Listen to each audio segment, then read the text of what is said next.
The massive black wolf lay curled on the floor of a converted greenhouse, its enormous head resting on the lap of a woman who smelled like wet soil and crushed mint leaves. She had fallen asleep sitting up against a bag of peat moss, one hand buried in the thick ruff of fur behind its ears. Her other arm draped loosely around its neck, as though it were a pillow. She had pulled close in a dream. Her breathing came slow and even, her lips slightly parted. A smear of potting soil still streaked across her left cheek from the day's work. The wolf had not moved in 47 minutes. This was because the wolf was Kyle Ashbourne, High Alpha of the Black Mere Dominion, commander of 12 war packs, the man whose name made lesser alphas lower their eyes and bare their throats. And at this particular moment, his left hind leg had gone completely numb.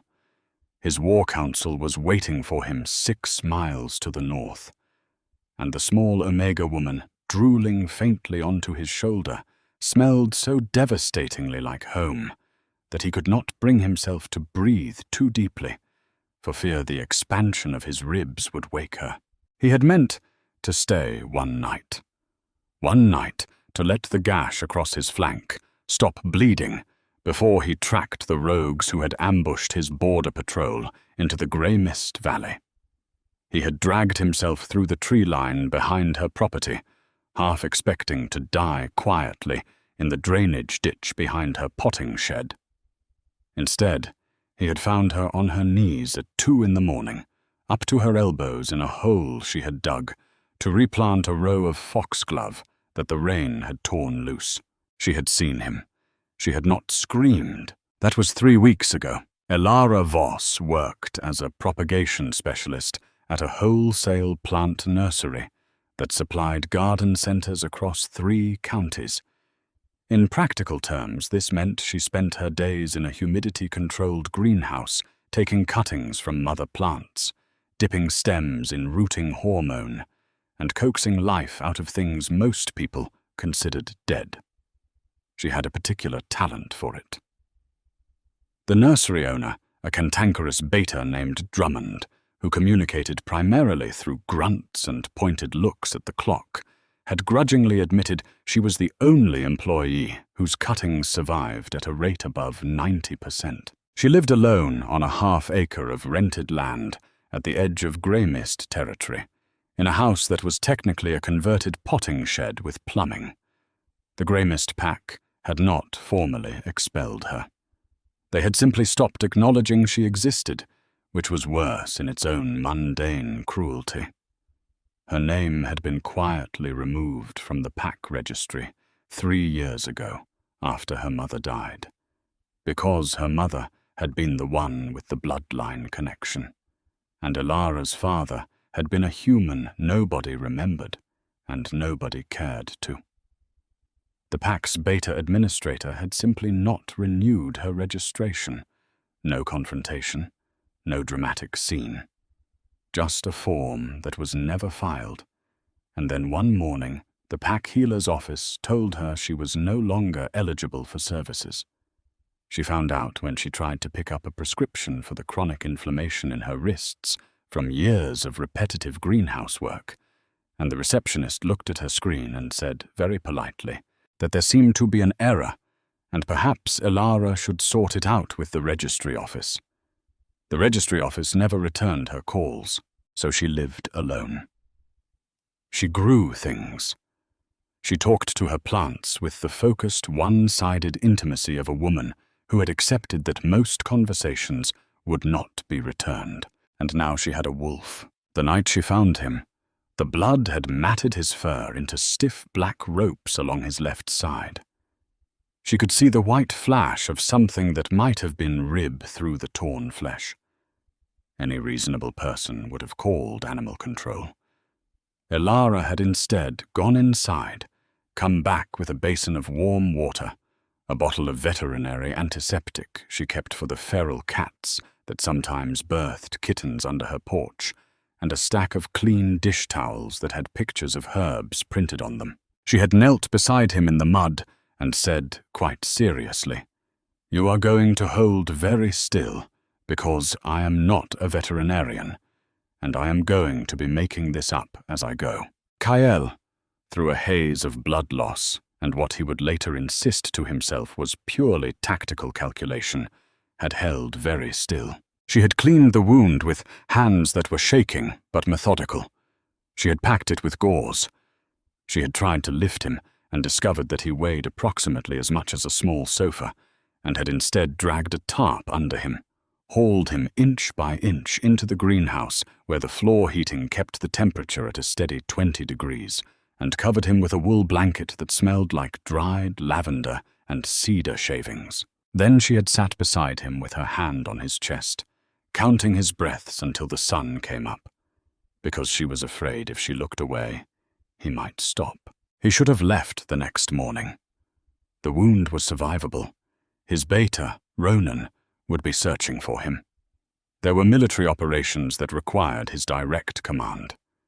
He was the Alpha King of a dominion that stretched across 4 territories, and he was lying on a greenhouse floor, being hand-fed scrambled eggs by a woman who kept calling him Sweetie and checking his pupils with the flashlight on her phone, because she had read online that you should watch for signs of concussion in large dogs. He was not a dog.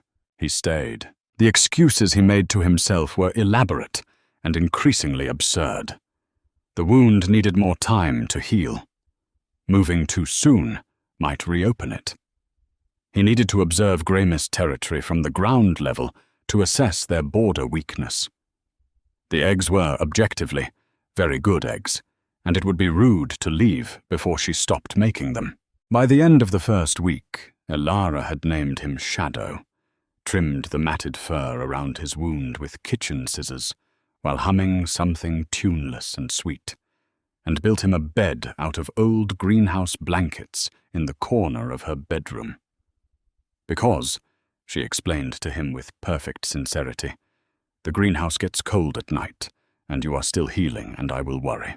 The Alpha King of the Black Mere Dominion slept on a pile of blankets on the floor of a potting shed, while the woman who had no idea she was harboring the most powerful wolf on the continent murmured, "Good night, Shadow.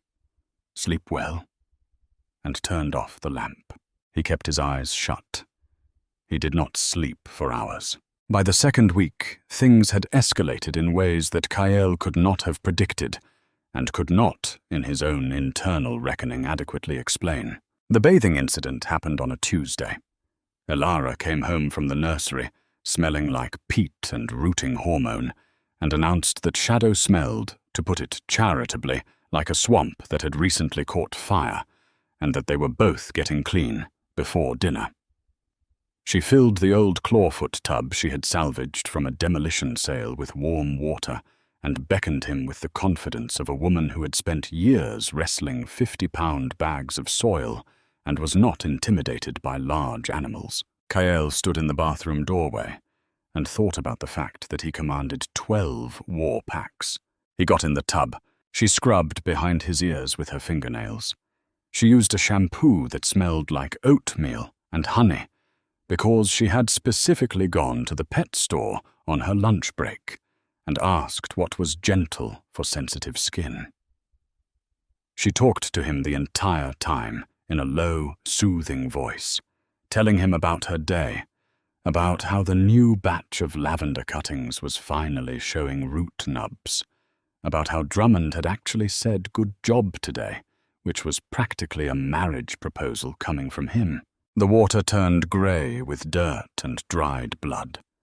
She drained it, refilled it, and washed him again. Her hands moved along his sides with a careful tenderness that avoided the healing wound, her fingers working through the thick fur of his chest and belly with the same patient precision she used on her plants.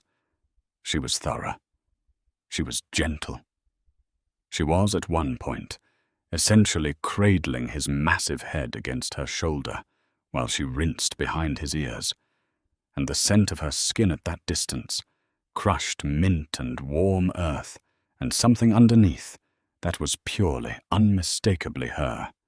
hit him like a physical blow to the sternum. "Mate." The word erupted through him with the force of a detonation, and every muscle in his enormous wolf body went rigid. She felt him tense and immediately pulled back. "Did I hurt you? Is it the wound? Let me look." She was already examining his side, her wet hands careful on the pink, new skin where the gash was closing. "I am sorry, sweetie. I should have been more careful around the edges." He was not tense because of the wound. He was tense because the Alpha King of the Black Mere Dominion had just discovered his fated mate, and she was currently toweling him off with a beach towel that had cartoon starfish on it, and telling him he was a very brave boy. He let her towel him off. He had no defense against this. None. He was a man who had fought in 3 territorial wars, who had taken the throne at 22 by defeating his own uncle in ritual combat, who had built a military apparatus that kept the largest dominion on the continent in unbroken peace for 8 years. And he was standing in a cramped bathroom with cartoon starfish being dabbed at his face, while a small Omega woman told him his fur was so shiny now. "Look at you, so handsome." His wolf preened, genuinely preened. Kyle, somewhere deep inside the animal, put his head in his metaphorical hands. He began bringing her things. It started with a rabbit. Not a dead one, because he had some dignity left, but a plump, live one that he cornered near the creek and herded, with considerable effort and several undignified sprints, onto her front porch. When Alara opened the door and found a rabbit sitting in terrified stillness next to a very proud-looking wolf, she had laughed so hard she had to sit down on the steps. "Oh, Shadow, did you bring me a friend?" She had scooped up the rabbit, examined it, determined it was unharmed, and released it into the brush at the edge of her yard with a gentle nudge. "That was very sweet," she said, scratching behind his ears. "But we do not kidnap rabbits, okay?" The next night he brought her a bundle of wild sage he had carefully bitten free from a hillside without crushing the stems. She had stared at it, then at him, then back at the sage. "Did you," she said slowly, "bring me herbs?" He sat very straight. She put the sage in a jar of water on her kitchen windowsill and kissed the top of his head.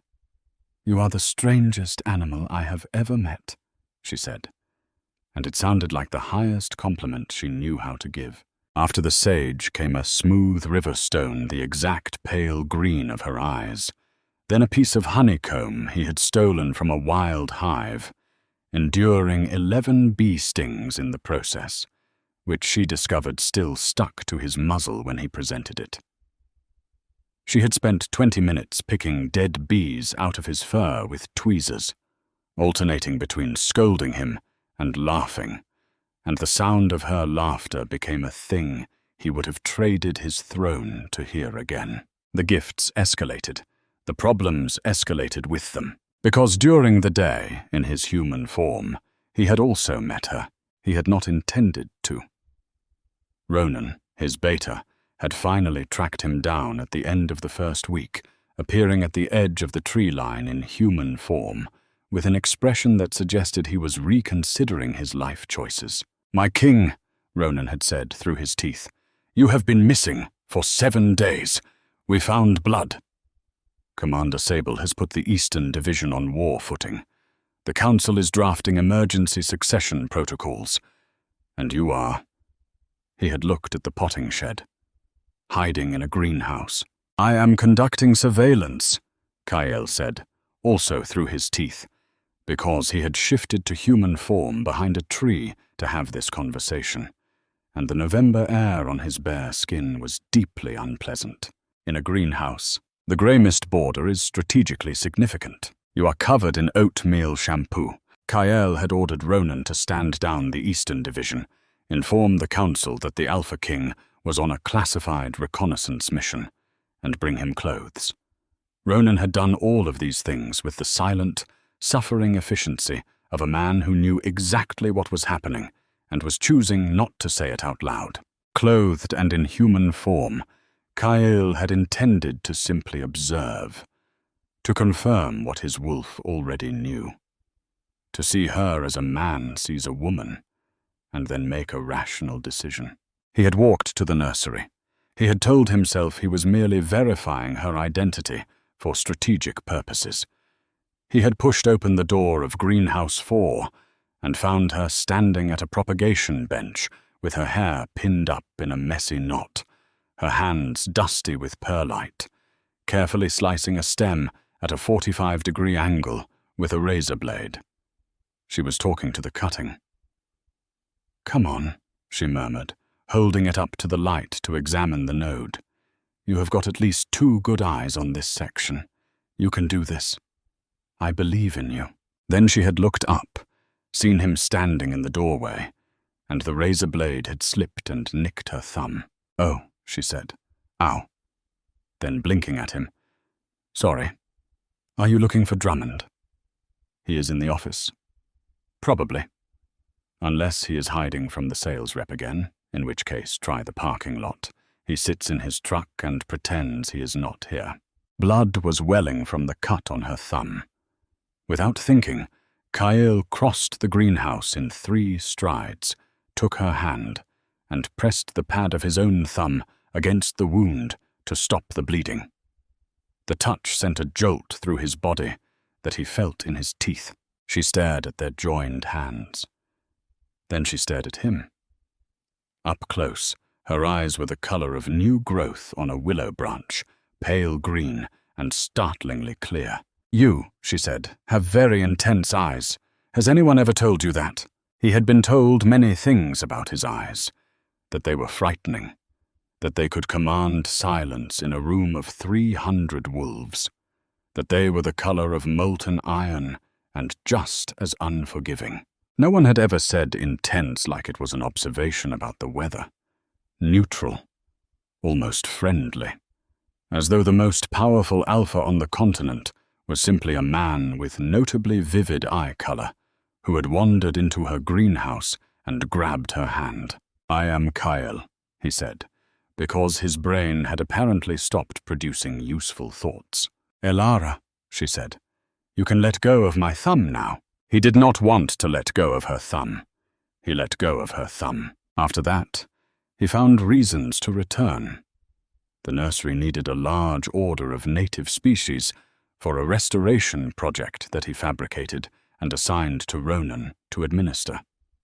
This required site visits, multiple site visits.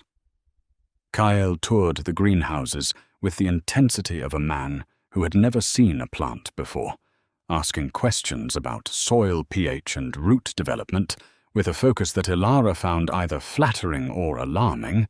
She was not sure which. He was stiff in human form, formal.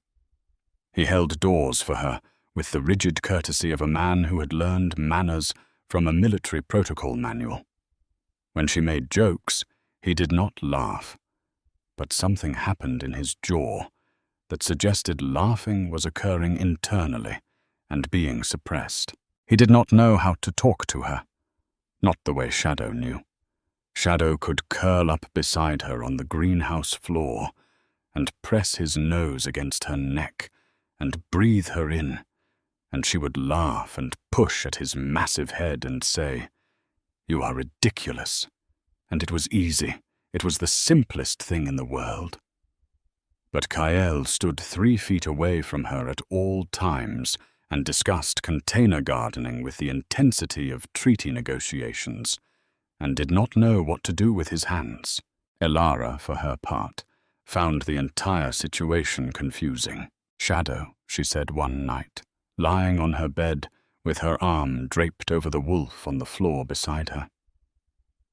"There is this man who keeps coming to the nursery." She paused. "I think he might be the most awkward person I have ever met. He bought 47 trays of lavender starts today. 47. What is anyone going to do with 47 trays of lavender?"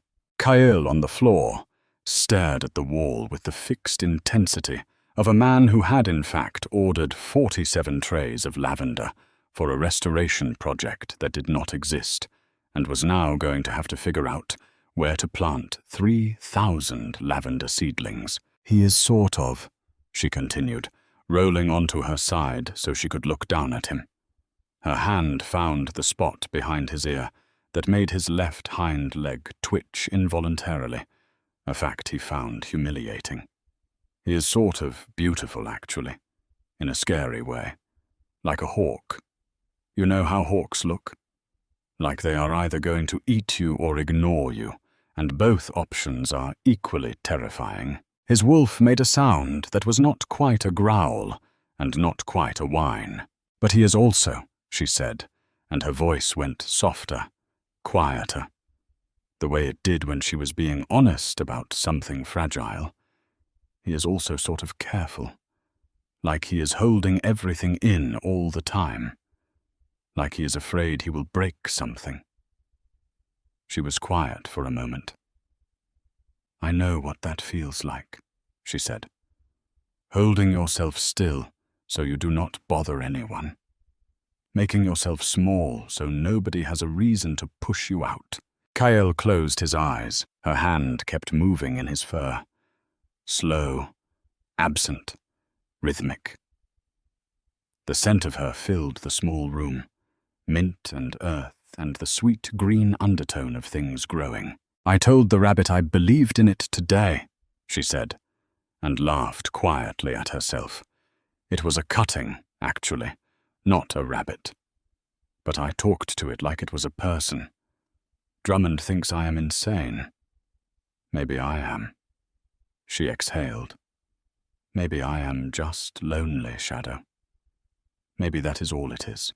He pressed his head harder into her hand, and she curled her fingers into his fur, and they stayed like that until her breathing evened out into sleep. He was not going to survive this. The situation became significantly more complicated 2 weeks later when Prince Callum Ashwick arrived.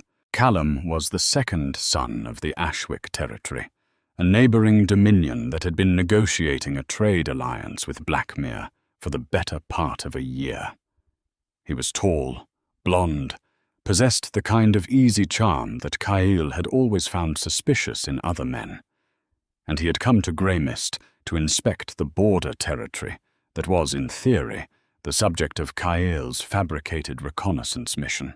He also, within approximately 40 minutes of arriving, managed to find Alara. Kyle was in wolf form, lying in a patch of sunlight on Alara's porch, when Callum's convoy of gleaming black vehicles pulled up to the nursery across the road.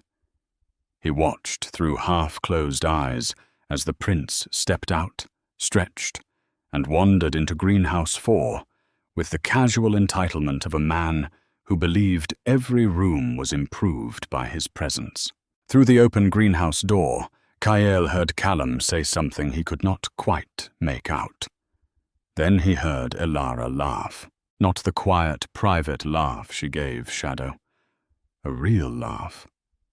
Bright and surprised, the laugh of a woman who was not used to being charmed and was startled to find it happening. Something dark and ancient moved in Kyle's chest.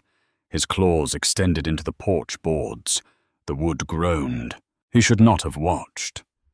He watched anyway, pressing his nose against the greenhouse glass like some love-sick juvenile, as Callum leaned against the propagation bench and talked to Alara with the easy grace that Kyle had never once managed in her presence. Callum made her laugh 3 more times. He picked up a cutting and asked her to teach him to make a clean cut. She took his hand to show him the angle, and Kyle's vision went sharp at the edges. "Mine," his wolf snarled, and the word vibrated through him with a force that made his hackles rise from neck to tail. When Callum left the greenhouse, Kyle was sitting on the porch with an expression that Alara, when she came outside, interpreted as jealousy of a different sort. "Oh, Shadow," she said, kneeling beside him and taking his massive head in both hands. "Were you lonely?" "I am sorry. I got distracted. He was very nice. Very, very nice, actually." She bit her lip. "He asked if I wanted to get coffee sometime. Can you believe that?" She looked genuinely bewildered. "Nobody asks me to get coffee." Cale stared at her. "I said yes," she added. He ate one of her gardening gloves that night. Not on purpose. His wolf had simply located the glove near the door and decided it needed to die. Elara found the shredded remains the next morning and scolded him with the weary affection of a woman who had accepted that her life now included a wolf with a vendetta against accessories. In his human form, Kyle handled the situation with even less composure. He arrived at the nursery the morning of Elara's coffee date with Callum and ordered 1,200 native ferns, a quantity that made Ronan, who was handling the logistics, send him a text message that consisted entirely of the word "why" in lowercase with no punctuation, which Kyle found insubordinate. "You seem tense," Elara observed. She was potting up rooted cuttings, her hands moving with quick precision, tucking each small plant into its cell with a firm but gentle press of her thumbs. "I am not tense," Kyle said tensely. "Okay," she said, in the agreeable tone of a woman who did not believe him, but was too polite to argue. She glanced up. "Are you sure you need 1,200 ferns? That is a lot of ferns." "The restoration project requires extensive ground cover." There was no restoration project. There were now 47 trays of lavender and 1,200 ferns that Ronan had been forced to distribute across Black Mir's military bases, resulting in several extremely confused battalion commanders who had received unsolicited shrubbery with no explanation. Elara went on the coffee date. Kyle sat in his truck across the street from the cafe for the entire duration, wearing sunglasses indoors in his own vehicle like a man who had lost all pretense of dignity, and watched through the window as Callum leaned across the table and said something that made Elara cover her mouth with her hand and look down. He did not know what, Callum said. He would never know. But the gesture, the way she hid her smile behind her fingers, the way her cheeks flushed the color of the pink geraniums she grew in the kitchen window, it destroyed him. Not because she was happy. Because she was happy, and it was not him who had made her so. That evening, as Shadow, he did something he should not have done. Elara was sitting on the porch in the last of the autumn light, reading a second-hand paperback with a cracked spine, her socked feet resting on his back as though he were furniture. This was normal. This was every evening. But then she put the book down and sighed. "He was really nice, Shadow," she said quietly. "The prince." Callum. He was funny and easy to talk to, and he did not make me feel like I was taking up too much space. She pulled her feet up and wrapped her arms around her knees. She looked small. "But there is something," she said. "I do not know.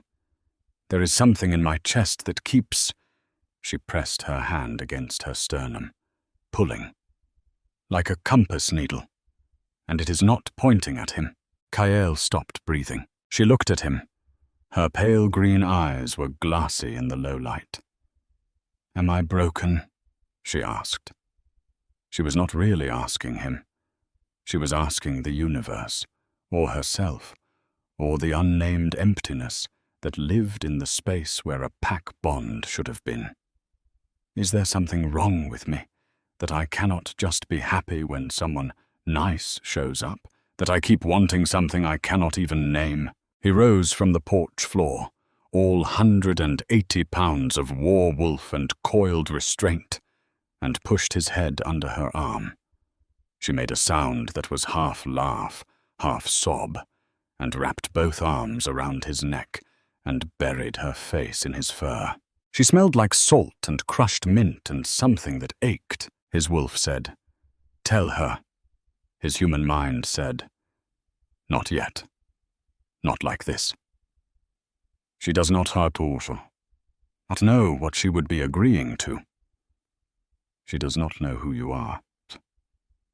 Know who you who, but his body curled around hers, and his tail wrapped across her lap, and he held himself there with her as the sun went down and the cold crept in, and he did not leave. He would not leave. The problem was that Callum was not a bad man. This would have been simpler if he were. Kyle wanted him to be cruel or vapid or transparently political in his interest. Instead, Callum was genuine in a way that made Kael's hatred of him feel petty and unearned. The prince brought Alara a first edition of a propagation manual he had found in his family's library, because she had mentioned the author in passing over coffee. Not a grand gesture, a thoughtful one. The kind of attention that meant he had actually listened. Worse, when Callum discovered that Alara had been effectively abandoned by the Grey Mist Pack, his reaction was not pity or calculation. His face went still in a way that Kyle recognized, because it was the same stillness he felt in his own jaw when something offended his sense of order. That should not have been allowed to happen, Callum said quietly, and Kyle could tell he meant it. So when Kyle found himself in wolf form, hackles raised, standing between Callum's parked car and Alara's porch at 2 a.m, growling at a man who was not there, he had the uncomfortable realization that he was not protecting her from a threat. He was guarding territory, and the territory was a woman who did not belong to him. Not yet, his wolf corrected. Not yet. The near miss happened on a Thursday. Alara had come home early from the nursery with a migraine, the kind that turned the world into a pulsing grid of light and noise. She had texted Kyle to cancel their planned tour of the fern planting sites, because she did not know the fern planting sites did not exist, and she had closed every curtain and crawled into bed with a damp cloth over her eyes. Shadow was there. Shadow was always there now, appearing at her door as the sun set with the reliability of a tide. She had long since stopped wondering where he went during the day. Wolves were territorial. He probably had a range, a circuit, whatever wolves did. She did not question it because questioning it might make him leave, and she could not bear that. He nosed open her bedroom door and found her curled on her side, whimpering softly. The room smelled like pain, that acrid chemical scent that migraines seemed to produce, cutting through her usual warmth. He whined low in his throat and jumped onto the bed without waiting for permission, something he had never done before, and curled himself around her back, his massive body creating a wall of warmth and weight and pressure. She did not push him away. She turned into him, pressing her face against his chest, her cold hands fisting in the thick fur of his belly. He could feel the thready pound of her pulse against his ribs. "Stay," she whispered. "Just stay." He would have stayed through a siege. He would have stayed through a war. The problem was that the warmth of her, the desperate grip of her hands, the way she pressed herself into him as though trying to climb inside the safety of his body, triggered something primal and ungovernable in his core. The mate bond flared, not as emotion, but as biology, a physical response that rippled through his wolf form like electricity through water. His body began to shift. The bones in his forelimbs crackled. The fur along his spine rippled, thinning. He clenched every muscle he had, every shred of control forged in years of disciplined transformation, and forced the shift to stop. It was like trying to hold back a river with his hands. His jaw lengthened, then snapped back. His claws retracted, emerged, retracted again. For 30 agonizing seconds, he existed in the space between forms, neither fully wolf nor fully man, while the woman in his arms, slept against him, and felt nothing but warmth. He held the shift. He forced his wolf back into shape by sheer furious will. And when it was done, his body was trembling so hard the bed frame shook. Elara stirred. "Shadow, are you cold?" He pressed his nose against the top of her head. She smelled like mint and salt, and everything he wanted. She settled back against him, and her breathing evened out, and she slept while the Alpha King lay rigid behind her and stared at the ceiling, and understood with absolute clarity that he was out of time. He could not keep this up. The dual life was collapsing under its own weight.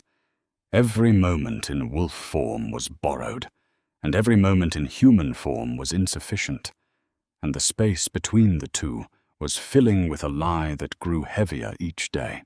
But it was not his decision that forced the revelation. It was Callum's. The Ashwick prince, in his genuine and well-intentioned way, had decided to address the matter of Elara's pack status. He had brought it before the Grey Mist Alpha, a shrewd, hard-eyed woman named Maren, who ran her pack with the efficiency of a corporate executive and the warmth of a February mortgage statement.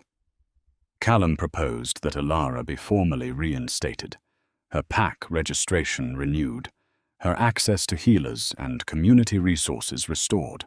Maren had listened. Maren had calculated. And Maren had seen an opportunity. If the Ashwick prince was interested in the girl had value. Not as a person, as leverage. A bond between Ashwick and Greymist through a mating arrangement would strengthen Maren's position considerably. So Maren agreed to reinstate Elara on one condition. Elara would attend the Greymist Autumn Summit as an eligible Omega, available for formal courtship declarations, which meant Elara would be paraded in front of every alpha in the region like a prize heifer at a county fair. Kael found out from Ronan, who found out from intelligence channels, who found out because the Alpha King of the Black Mere Dominion had, in a moment of what Ronan diplomatically called strategic foresight and what was actually obsessive paranoia, ordered a surveillance detail on all communications in and out of the Grey Mist Alpha's office. "My king," Ronan said, standing at attention in the forest clearing where Kael had agreed to receive briefings. "The summit is in 4 days. If Callum makes a formal declaration, pack law requires the Omega to either accept or refuse in public. And if Maren has arranged it, the girl will be pressured to accept." Ronan paused. "She does not have a pack to protect her. She does not have anyone." "She has me," Kael said. Ronan looked at his king, standing barefoot in a clearing with pine needles stuck to his feet, and oatmeal shampoo still faintly detectable in his hair. "Yes, my king," Ronan said. "She has you." The night before the summit, Elara sat on the greenhouse floor, surrounded by trays of lavender cuttings that had just begun to show their first true leaves. She held one up to the light. The roots were white and thread-thin, impossibly delicate, reaching down through the clear propagation tray like tiny fingers searching for purchase. Shadow lay beside her with his head on her thigh, and she talked. "I got a letter today," she said, "from the Grey Mist pack."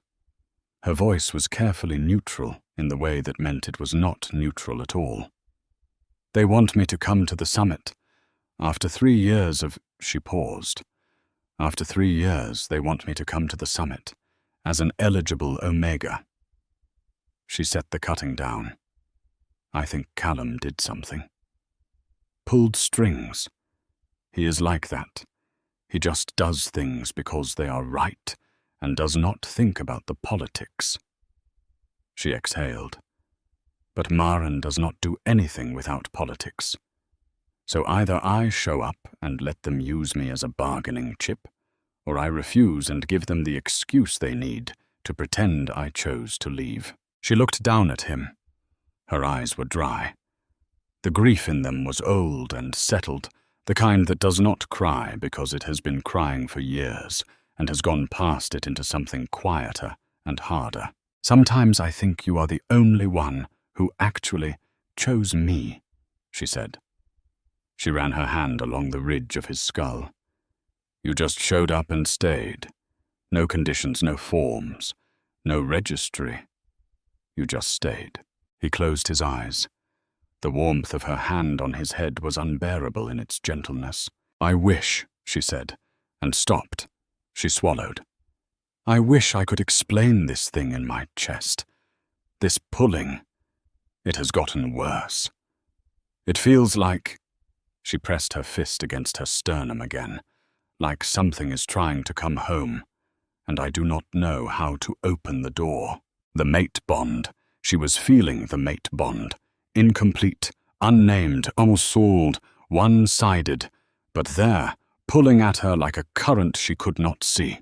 She leaned down and pressed her forehead against the top of his head. "I love you," she whispered to the wolf. "I know you are just a wolf, and you do not understand me, and that is maybe why I can say it. Because you will not leave. You will not look at the registry and decide I do not count." He understood her perfectly. The autumn summit was held in the Grey Mist Lodge, a sprawling timber frame building that smelled like wood smoke, pine resin, and the sharp metallic undertone of too many alphas in one room. Every surface had been polished to an aggressive shine. The chandeliers were antler-based and trying very hard to seem rustic and succeeding only in seeming expensive. Elara stood near the back wall in a dress she had borrowed from the nursery's receptionist because she did not own anything appropriate. It was slightly too large in the shoulders and slightly too short in the hem, and she kept pulling at it with the self-conscious fidgeting of a woman who was acutely aware that she did not fit. She smelled like lavender and mint and the hot iron she had used on her hair, and every alpha in the room could smell her, and she could feel them noticing, and it made her want to crawl under the refreshments table and stay there. Callum found her within minutes. He looked effortlessly correct in a dark suit, blonde hair pushed back, his smile warm and real. "You look terrified," he said. "I am," she said, transparently. He laughed. It was a kind laugh. "You do not have to agree to anything tonight. You know that, right? Whatever Maren told you, a courtship declaration is a request, not a command. You can say no." She looked at him. The twist of guilt in her chest was physical. He was good. He was genuinely good. And the compass needle in her chest was still pointed somewhere else. Across the room, Kyle Ashbourne entered through the main doors in full Alpha King regalia, which was to say he wore a black suit and a face that could curdle milk. His presence hit the room like a change in barometric pressure. Conversations stumbled. Spines straightened. Two lesser alphas who had been arguing over a trade dispute abruptly discovered they agreed on everything. He had not been invited. The Alpha King did not require invitations. Maren intercepted him with the smooth composure of a woman who had not expected the Alpha King to attend her regional summit and was absolutely not going to show it. "King Ashbourne," she said. "We are honored." "Maren," Kyle said. Her name, unadorned by title, a correction so subtle it barely registered and so devastating that every wolf in earshot felt the power differential like a shift in gravity. "You have an Omega here tonight, who was removed from your pack registry without due process. I would like to understand how that happened." Maren's composure held, but Kyle saw the tendons in her neck tighten. "An administrative error," she said, "which has been corrected." "Has it?" "She is here tonight," Maren said, "as a full member of this pack, at a summit, eligible for courtship. I would say that is more than corrected." Kael studied her for a long moment. Maren was not evil. She was pragmatic in the way that bureaucrats often were, making decisions that were logical and defensible and quietly devastating to the individuals they affected. She had removed Elara from the registry because Elara had no political value, and keeping her was an administrative inconvenience. She had reinstated Elara because Elara now had political value, and keeping her was an administrative asset. In Maren's framework, neither decision was cruel.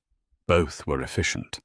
And the fact that a woman had spent 3 years without a pack healer, without community, without the fundamental social safety net that pack membership provided, was a line item in a ledger that balanced. Kael understood this. He had run a dominion for 8 years. He knew how systems worked. He knew that cruelty was rarely a decision and usually a process, a series of small, efficient choices that nobody felt individually responsible for.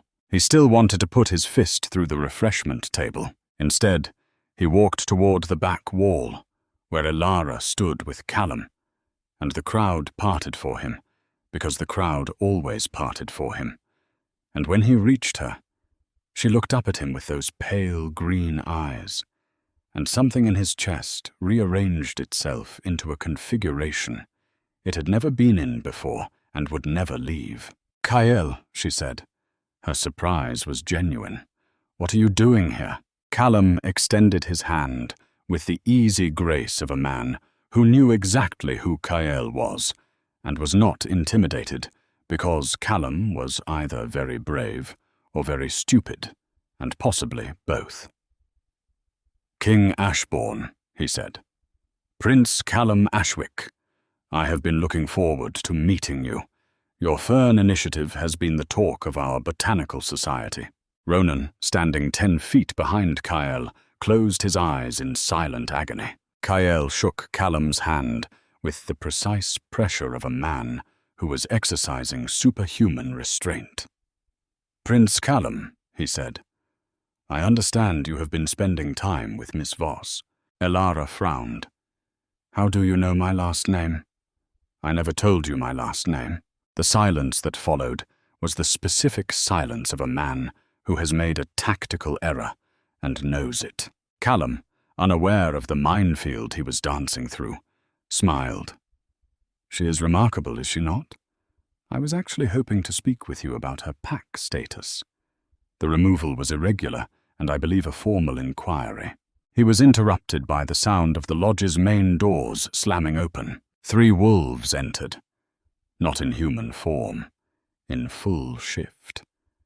Enormous, scarred, radiating the sharp, burned copper scent of territorial aggression. Behind them, a 4th figure walked in human form, a man with a face like cracked leather and eyes that tracked the room with the flat calculation of a predator. Gregor Thane, Rogue Alpha, leader of the pack that had ambushed Kael's border patrol 3 weeks ago.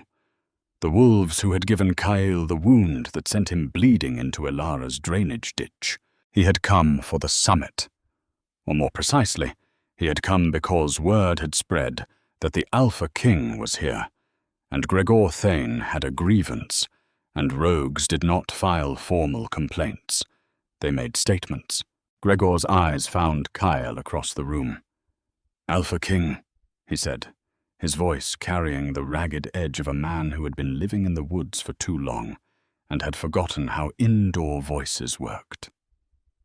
"You killed 4 of my wolves at your border. I have come for the blood debt." The room went very still. Elara looked at Kael. "Kael," she said, "what is happening?"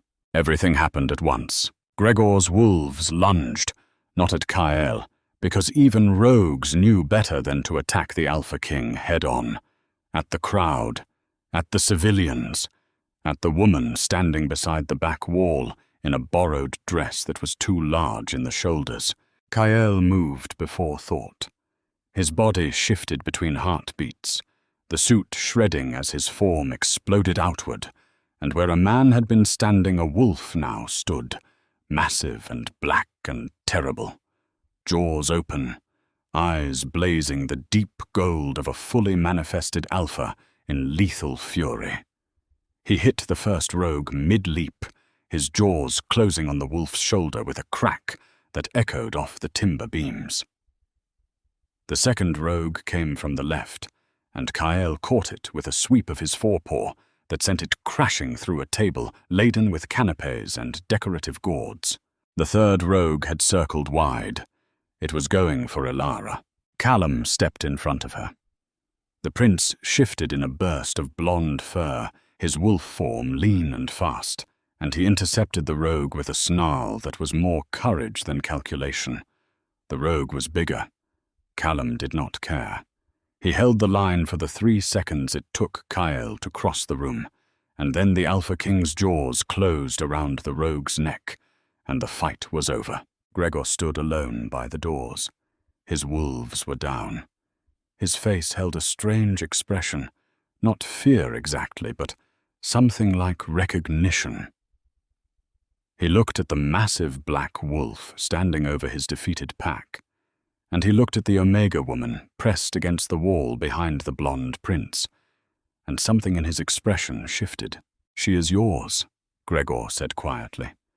"I can smell it from here." He turned and walked out. He did not run. Whatever else Gregor Thane was, he was a man who had lost and knew it, and he left with the only dignity available to him, which was the dignity of not pretending otherwise. The room was silent. Elara stood against the wall. Her borrowed dress was torn at the hem. Her hands were shaking. She was staring at the massive black wolf that stood in the wreckage of the Grey Mist Lodge, its fur matted with blood that was not its own. Its gold eyes fixed on her with an intensity that burned. She knew those eyes. She knew that fur. She knew the ridge of muscle along the shoulders, the scar on the left flank that was still pink and tender, the exact shape of the head that had rested on her lap 100 times while she talked about lavender cuttings and loneliness and the unnamed compass in her chest. "Shadow," she whispered. The wolf lowered its head. The shift was slow this time, deliberate. He gave her every second of it, let her see the fur recede and the bones reshape and the man emerge from the animal, because he owed her that much. He owed her the truth without shortcuts. And then Kael Ashbourne stood before her, human, barefoot, wearing the shredded remains of a suit that had cost more than her annual rent. And she looked at him, and he saw the exact moment understanding crashed through her, like a wave hitting a seawall. "You," she said. Her voice was barely a breath. "You are Shadow." "Yes, you are the wolf. You have been, all this time. You have been." She stopped. Her mouth opened and closed. Her eyes were filling, and she blinked furiously against it. "The bath." She said it like the word tasted wrong. "I bathed you. I talked to you. I told you things I have never told anyone. I told you about the compass in my chest and you. You were right there. You were right there, and you did not tell me. Elara, do not." She held up her hand. Her chin was trembling, but her voice was iron. "Do not say my name like you are sorry. You lied to me every single day. You lay on my floor and let me think you were a lost animal, and you were what? The Alpha King?" She laughed, a broken, airless sound. "Is that what the ferns were about? The 47 trays of lavender? There is no restoration project, is there?" "No," he said. "And the rabbit? The sage? The honeycomb?" She pressed her hands against her face. "Oh my God, the honeycomb!" You had bee stings on your face, and I picked them out with tweezers, and I called you a brave boy. You are the Alpha King, and I called you a brave boy." From the sideline, Ronan made a sound that might have been a cough, and was definitely a suppressed laugh. Elara dropped her hands. Her eyes were wet but steady. "Why?" she said. "Why did you stay?" The room was full of wolves. Maren's pack, Callum, the defeated rogues, Ronan, a dozen witnesses. Every ear tuned to the Alpha King's answer. He could have said something dignified, something appropriate for a king addressing a court. He could have invoked the mate bond, spoken of duty, of destiny, of the ancient pull between fated pairs. Instead, he said, "Because you talked to your cuttings, you held them up to the light and told them you believed in them, and I had never in my life heard anyone speak to a living thing with that much faith." She stared at him. "And then you talked to me the same way," he said, "and I could not leave. I kept telling myself one more night, one more morning, one more time hearing you laugh at something I did." He paused. "The glove. I am sorry about the glove. My wolf does not like Callum." "The glove," she repeated flatly.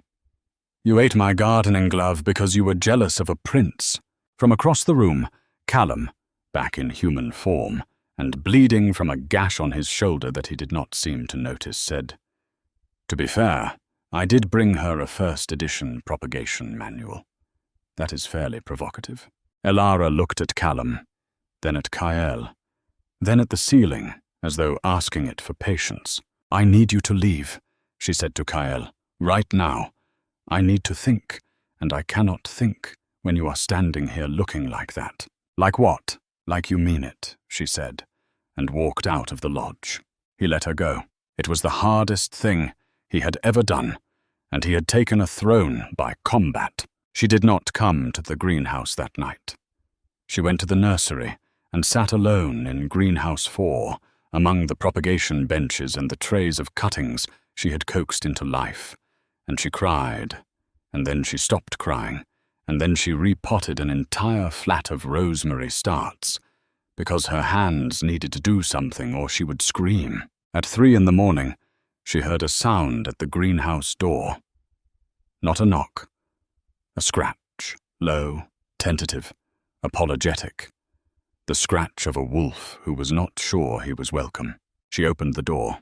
He sat on the concrete pad outside, enormous and black and still, his gold eyes fixed on her with an expression that was, on a wolf's face, as close to pleading as anatomy allowed. In his mouth, he held a single stem of wild sage. Unbruised, perfectly cut. She looked at the sage. She looked at him. "You are an idiot," she said. Her voice cracked on the last syllable. He set the sage down at her feet and did not move. She stood in the doorway for a long time. The night air was cold, carrying the scent of frost and pine and turned earth. The greenhouse behind her was warm and bright and full of things she had saved from death by patience and attention and faith. "You lied to me," she said. He lowered his head. "You ate my glove." He lowered it further. "You ordered 1,200 ferns that nobody needed." His ears flattened. She crouched down. She was eye level with him now, and the gold of his eyes in the light from the greenhouse was the color of something molten, something alive, something that had been burning for weeks and could not be put out. "If you ever lie to me again," she said quietly, "I will shave you bald and donate the fur to a craft fair. Do you understand me?" He understood her perfectly. She picked up the sage and pressed her face into his neck, and his body curled around hers, and the compass in her chest swung north and settled and locked, and she felt the bond snap into place like a key turning in a lock she had not known she carried. The claiming was 3 days later, not at the Grey Mist Lodge, not at the Black Mere Throne Hall, at the nursery in Greenhouse 4, surrounded by propagation trays and bags of perlite, and the sweet green scent of 10,000 cuttings reaching toward the light. Kael stood in human form before his pack, his war council, the assembled alphas of 4 territories, and Drummond, who had been told only that there was an event at his nursery, and had arrived in his work boots, and was now standing next to a beta commander of the Eastern Division, looking deeply uncomfortable. "She is mine," Kael said. The words were simple. He had considered making a speech. Ronan had drafted one. It was 4 pages long and referenced historical precedent and territorial law. Kael had read the first sentence and thrown it away. "She is mine, and I am hers, and if anyone in this room or any room has a problem with that, you can take it up with me personally, and I will be happy to educate you on the consequences." Nobody had a problem with it. Maren stood in the second row, with an expression that was carefully, perfectly neutral. When Elara walked past her after the ceremony, Maren said, "Congratulations, Luna." And something in her voice snagged, a small rough edge, barely detectable. Her eyes moved to Elara's wrists, where the chronic inflammation from years of repetitive work had left faint swelling she had never been able to treat. "I will ensure the pack healers are available to you immediately," Maren said, "for whatever you need." It was not an apology. Maren did not apologize. But it was an acknowledgement, brief and inadequate and real, that a form had not been filed and a woman had paid for it in pain, and the system that allowed that was the system Maren had built and maintained and benefited from, and she knew it. Elara looked at her for a long moment. Then she nodded, once, and moved on. Callum kissed her hand and told her she was a better woman than any of them deserved, and that the propagation manual was hers to keep. He had a bruise on his jaw from the fight and a bandage on his shoulder, and he smiled at Kael without resentment. "Take care of her," he said. "And for what it is worth, the Ferns are doing quite well at the military bases. Your soldiers have started a gardening club." Kael did not know what to do with that information. He filed it away and decided to deal with it later, which was his standard approach to things that confused him. That night, in the house that had been a potting shed, which was now being extensively and expensively renovated under Ronan's increasingly exasperated supervision, Elara lay in bed, and the wolf lay on the floor beside her. She leaned over the edge. "Come up here," she said. He jumped onto the bed. It groaned under his weight. She did not care. She curled against his side, her arm draped over his massive ribs, her face pressed into the thick fur of his neck. He smelled like pine and warmth and the faintest trace of oatmeal shampoo. "You know," she said, "I am going to have to learn your real name for things. Shadow is not a very dignified name for an alpha king." He made a sound in his throat. It was not a growl. It was closer to a purr, if wolves could purr, which they could not. But Kael had stopped pretending he followed the rules of normal wolf behavior approximately 3 weeks ago. She was quiet for a moment. Her hand moved slowly through his fur, finding the scar on his left flank, tracing the raised line of it with her fingertip. "Does it still hurt?" she asked. No. She knew he was lying. She always knew. Her breath evened out. Her hand stilled in his fur. The room smelled like lavender and cedar shavings, and the wild sage he had brought her, still fresh in its jar on the windowsill. Kael kept his eyes open for a long time, watching the slow rise and fall of her breathing, feeling the weight of her arm across his ribs, the warmth of her body pressed against his side. The compass needle in his own chest, the one he had not known he carried until he found her kneeling in the mud at 2 a.m, talking to a dying foxglove, pointed at her, and did not waver. Then he closed his eyes, and the last thing he heard before sleep was her voice, barely a murmur, drifting up from somewhere between waking and dreaming. Good night, Shadow. Good night, Kale. Sleep well. He slept well.